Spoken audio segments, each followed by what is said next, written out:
El día de hoy abordaremos una doctrina filosófica muy característica de la época moderna, denominada el empirismo. Esta corriente filosófica de la modernidad es entonces comprendida como una disciplina, una corriente, una escuela filosófica que surgió en Inglaterra entre los siglos XVII y XVIII. La importancia del empirismo dentro de esta época es fundamental debido a que esta corriente filosófica va a proponer que la experiencia, los sentidos, son aquellos medios por los cuales podemos alcanzar el conocimiento.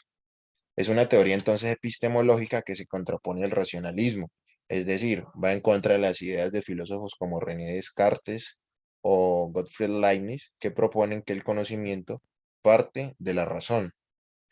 Los empiristas van a decir que esto es falso, de hecho van a hacer una crítica al racionalismo, a las ideas innatas, y van a decir que la experiencia es la fuente del conocimiento. Es decir, los seres humanos conocemos gracias a que tenemos una experiencia sensible por medio de la cual podemos comprender la realidad. Así pues, los principales exponentes del empirismo son tres filósofos, entre los cuales se destacan John Locke, David Hume y George Berkeley. Este último filósofo, Berkeley, hace parte del empirismo, pero a diferencia de los otros dos, es irlandés, es decir, no es un filósofo británico como sí lo fue John Locke y también David Hume, pero también se inscribe dentro de esta corriente filosófica. Vamos entonces a abordar especialmente el pensamiento de John Locke y también de otro pensador que no está presente en esta imagen, pero que también hunde su pensamiento en las raíces del empirismo, llamado Francis Bacon. Vamos entonces primero a abordar las principales características del empirismo. Encontramos entonces tres. La primera y fundamental es que el empirismo propone que el conocimiento parte de los sentidos. Es decir, los seres humanos exclusivamente solamente podemos conocer si tenemos una experiencia del objeto de conocimiento al que nos acercamos. Eso es fundamental para el empirismo. Por otra parte, y siguiendo ese racionamiento, como la experiencia es la única fuente del conocimiento, desde donde parte la comprensión del mundo y de la realidad, entonces esa misma experiencia limita el conocer todo. Para los empiristas, nosotros nunca podemos alcanzar a un conocimiento total de la realidad. Por ejemplo, George Berkeley, uno de los filósofos empiristas, mencionaba dentro de su pensamiento que nosotros podemos conocer aquello que podemos percibir. Y de ahí surge su frase famosa, ser es ser percibido. Es decir, que para él solamente aquellas cosas que podía percibir un ser humano podían considerarse que existían, que estaban.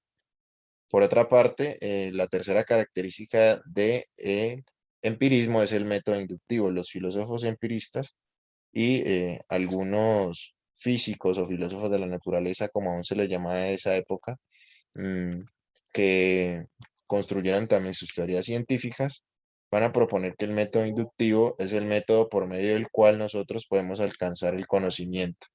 Así pues, va a decir que el método inductivo parte de la experiencia y a partir de esa experiencia es que podemos llegar a construir generalizaciones o leyes. Es decir, va a ir en contra del método deductivo, el cual, recordemos, propone que se parten de hipótesis que luego son contrastadas a partir de casos particulares para poder evaluarlas como verdaderas. El método inductivo va a operar de forma contraria, va a partir de lo particular para llegar a lo general. Así pues, Francis Bacon, que es este filósofo que estoy presentando, Francis Bacon va a ser un filósofo y también fue un político que propuso el método inductivo como fuente del conocimiento, no solo filosófico, sino también de conocimiento científico. Así pues, va a decir que son tres pasos los cuales debe realizar el método inductivo para alcanzar a generar una ley o una propuesta de un conocimiento. El primero de estos es la observación. Nos dice entonces Bacon que lo primero que se debe hacer es observar el fenómeno de interés, el objeto de estudio, el cual yo quiero conocer. Bien, este paso es algo muy común prácticamente en todos los métodos de la ciencia y básicamente lo que busca hacer el científico o el investigador es obtener información, datos sensoriales del fenómeno a estudiar y también medirlos a partir de instrumentos de medición.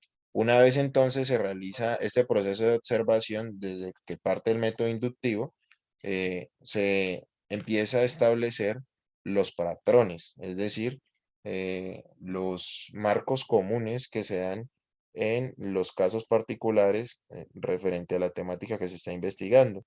Entonces, cuando el investigador logra comprender que hay algunos patrones en diversas actividades en el fenómeno de estudio, entonces ya se puede, a partir del cotejo de datos, hacer una correlación entre estos y le puede dar un indicio al investigador para poder proponerlo como algo general. Y el tercer paso del método inductivo, entonces ya es la generalización a partir de los casos particulares por medio de la elaboración de una teoría. Entonces, basándose en los patrones trazados, se propone una conclusión respecto al tema de estudio. Ese entonces es el método inductivo que, como podemos ver, parte de casos particulares para establecer leyes generales. Así pues, Francis Bacon, el filósofo del cual les estoy hablando, que propuso el método inductivo, va entonces a proponer que para poder comprender o para poder tener un acceso al conocimiento científico, al conocimiento verdadero, propone que era menester liberarse de ciertos prejuicios con los que tropieza la imaginación científico-filosófica. Entonces, él va a decir que hay tres tipos o cuatro tipos de prejuicios, especialmente, que son los que debemos de eliminar para poder acceder a un conocimiento verdadero. El primero de estos es lo que él denomina los ídolos de la tribu. Estos son aquellos que son errores propios de los seres humanos, como por ejemplo los errores de los sentidos, como por ejemplo creer que con el sol podemos tapar un dedo, y porque cuando hacemos esa experiencia, desde la perspectiva en la que nos encontramos, podemos ver que es posible, pero realmente yéndonos a la práctica real del tamaño del sol y del dedo de cualquier ser humano, obviamente eso no es posible.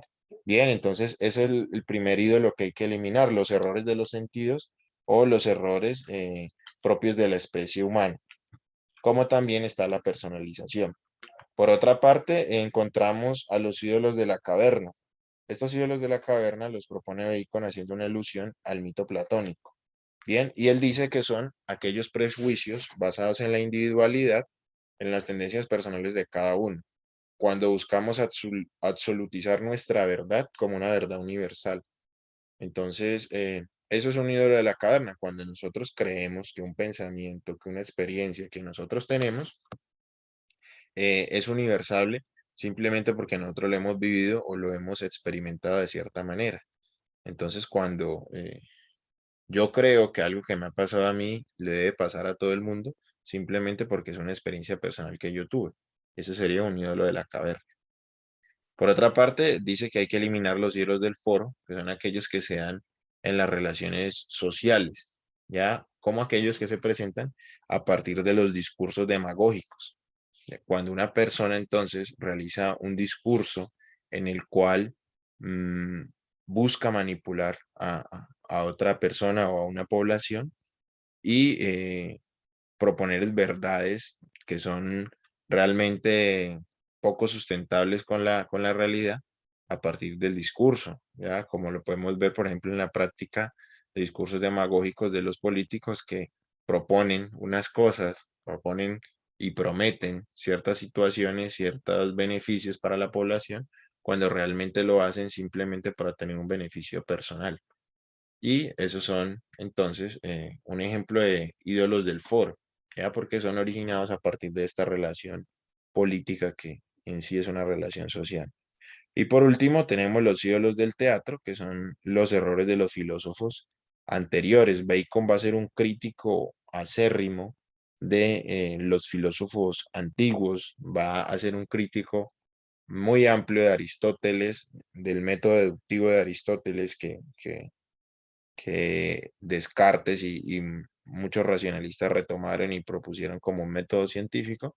Él va a ser un crítico de Aristóteles, un crítico de Platón y va a decir que uno de los problemas que ha tenido la filosofía es que los pensadores siguientes a Sócrates y Platón lo único que han hecho es repetir lo que ellos dijeron, simplemente con algunas modificaciones muy breves, y entre esos va a criticar, por ejemplo, a los pensadores de la escolástica, que fueron básicamente, según él, unos repetidores del esquema aristotélico, solamente que a la luz de la fe y del cristianismo o de las religiones también orientales. Entonces Bacon va a llegar a una frase muy interesante que dice: conocer es poder y poder es conocer. Él va a decir el conocimiento, entonces, cuando abandonamos esos cuatro ídolos y nos damos la oportunidad de experimentar y de conocer a partir del método inductivo, entonces construimos no solamente conocimiento, sino que también construimos poder, ¿ya? Por otra parte, entonces, encontramos a John Locke. Si se quiere, es el principal exponente del empirismo, y este filósofo, que fue británico, él va a ser un filósofo muy interesante y muy importante, porque no simplemente va a hacer aportes en la filosofía epistemológica, en el campo de la teoría del conocimiento, sino también en la filosofía política. Es uno de los filósofos políticos clásicos del liberalismo, que es una corriente de filosofía política que aún está vigente, aunque con algunas modificaciones. Pero adentrándonos en torno a su epistemología empirista, él va a ser muy conocido por la proposición de el principio del sensualismo materialista, en donde va a decir que los seres humanos somos o llegamos al mundo con una tabula rasa, es decir, nuestra mente llega con la mente en blanco. De esta manera va a ser una crítica muy fuerte a las ideas innatas propuestas por los filósofos racionalistas, mencionando que realmente nosotros no tenemos ninguna predisposición para conocer el mundo, sino que es gracias al acervo cultural y a la práctica experimental que se da por medio de los sentidos, por medio de la experiencia, que logramos conocer. Así pues, él va a decir que todo tipo de ideas, tanto las teóricas como las prácticas, como las religiosas, como todas las ideas que pueden construir los seres humanos, son ideas aprendidas, no son ideas innatas que vengan con predisposición genética o que vengan ya propios dentro de la especie humana. Así pues, entonces él va a proponer que hay dos tipos de ideas, entre las cuales están las ideas simples y las ideas complejas. Va a decir entonces que las ideas simples son los reflejos de las impresiones obtenidas por las experiencias externas, es decir, las sensaciones. Cuando yo me acerco, por ejemplo, frente a una manzana, entonces eh, una idea simple es el color de ella. Entonces yo puedo decir que es roja. Eso sería un ejemplo de una idea simple. O cuando la pruebo y digo, es dulce, es también un tipo de idea simple. ¿Por qué? Porque son impresiones inmediatas que obtengo a partir de la experiencia. Entonces, cuando veo algo desagradable, algo que a mi punto de vista, a mi percepción no es positivo, entonces digo, uy, eso tan feo, tan terrible. Eso sería una idea simple. Por eso son cualidades primarias, como la extensión, la solidez, el movimiento, o también secundarias como temperatura, olor, sonidos, color, etcétera. Él va a decir que estas ideas simples, entonces, son aquellas que construimos inmediatamente a partir de nuestra experiencia. Ahora, por otra parte, va a señalar que hay otro tipo de ideas que son las ideas complejas, que son producidas por medio del entendimiento mediante la combinación de ideas simples. Aquí hay un punto fundamental que hay que aclarar del empirismo, y es que el empirismo lo que dice es que el conocimiento parte de la experiencia, inicia con la experiencia, mas no significa que los seres humanos no hagan un uso del razonamiento. Él va a decir que, en el caso de Locke, que el entendimiento, el razonamiento, sí es una herramienta que los seres humanos utilizamos para poder elaborar ideas complejas, pero a diferencia de los racionalistas va a decir que el entendimiento necesita de la experiencia para poder elaborar sus ideas, para poder elaborar sus conceptos. Entonces, importante comprender que las ideas complejas, aunque son producidas en el entendimiento, surgen gracias a las ideas simples que parten de la experiencia.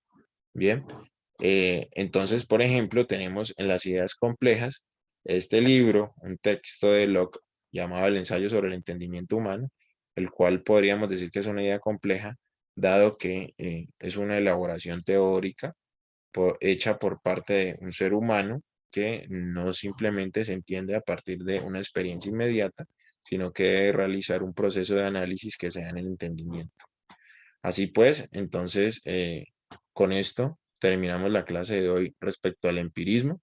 Importante entonces tener en cuenta que esta corriente filosófica, como mencioné al inicio del video, está en contra de la propuesta racionalista de que el conocimiento parte de la razón, parte del entendimiento, sino que más bien propone que el conocimiento parte de la experiencia, que los seres humanos llegamos al mundo con la mente en blanco o como una tabula rasa, como decía John Locke, y que a partir de esa tabula rasa es que nosotros empezamos a comprender el mundo a partir de las experiencias sensibles que tenemos.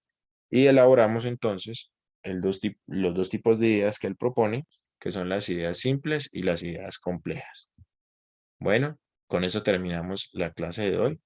Muchas gracias por estar muy atentos.